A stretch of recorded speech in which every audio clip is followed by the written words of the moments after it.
C'est un titre qui n'est pas forcément facile à porter parce qu'il y a quand même deux mots qui ont largement été empruntés en littérature. Conrad et Céline sont passés par là pour le mot bout, ce petit mot bout.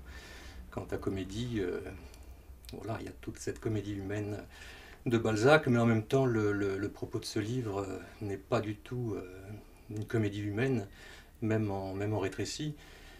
Il s'agissait de quoi d'essayer d'attraper des destinées, des gens connus qui ont tous existé, dont la vie tout à coup se met à basculer, à vaciller, et pour lesquels à chaque fois il y a une espèce de petit trait minime, une anecdote, un détail, qui fait que, en tout cas vu de l'extérieur, à lui seul, ce détail transforme ce sort en une comédie plus qu'en une tragédie. Ce que j'essaye de mettre en valeur, c'est cette absurdité qui se glisse dans ces destinées et que pour beaucoup de ces textes, c'est à la fin que ce trait absurde prend toute sa valeur. Je pense par exemple à cette histoire de ce noir américain Sam House qui se fait lyncher. Ce qui m'a intéressé dans cette histoire, c'est pas tellement la scène du lynchage, elle a été traitée des dizaines de fois dans la littérature. Ce qui m'a frappé surtout, c'est qu'il s'est trouvé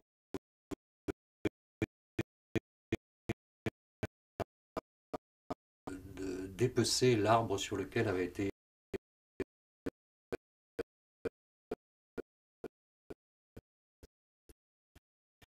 qu'on suivi.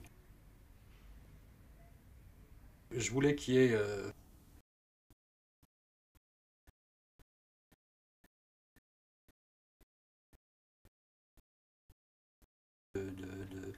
de genre.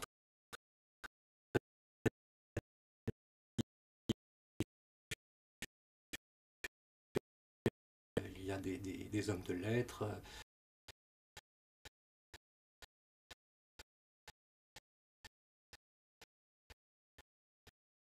Donc ça peut donner l'impression d'un fatras, c'était volontaire. Ce que j'ai voulu faire aussi, c'était ramasser ce fatras à travers une structure extrêmement serrée. C'est-à-dire que j'ai travaillé sous forme de diptyque. J'essaye de faire très attention, d'apporter un soin extrême à la musique.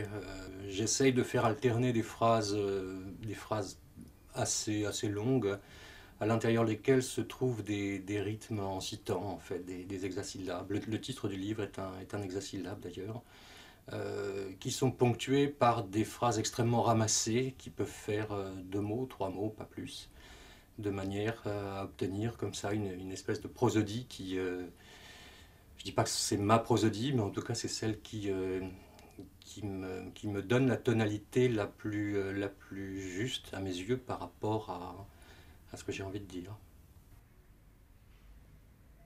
Il y a pas mal de personnages dont j'avais pas fait le portrait, la description physique, et à la fin je suis revenu dessus et je leur ai donné un visage. Et c'est un exercice assez amusant, je trouve, où tout est permis.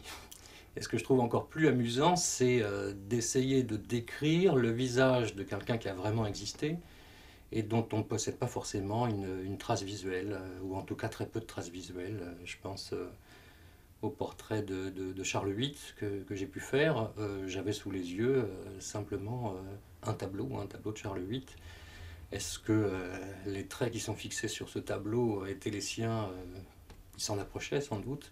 Mais voilà, à partir de cette hypothèse, il fallait dresser le portrait. C'est un exercice très, très classique finalement, mais qui permet énormément de liberté et de folie et de poésie. Aller décrire un nez ou un point de détail, un sourcil, un œil.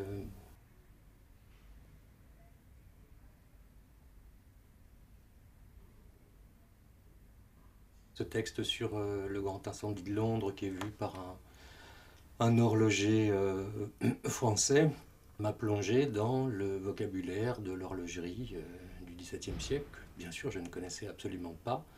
Alors ça demande des recherches infinies, des lectures longues. Il y a beaucoup de ces mots qui peuvent paraître, une fois encore, un petit peu spécieux, particuliers ou techniques, qui sont des découvertes formidables. Mais c'est des mots que j'oublie après, une fois que je les ai humés, sentis, entendus, et puis écrits, ils finissent par disparaître, au profit d'autres d'ailleurs.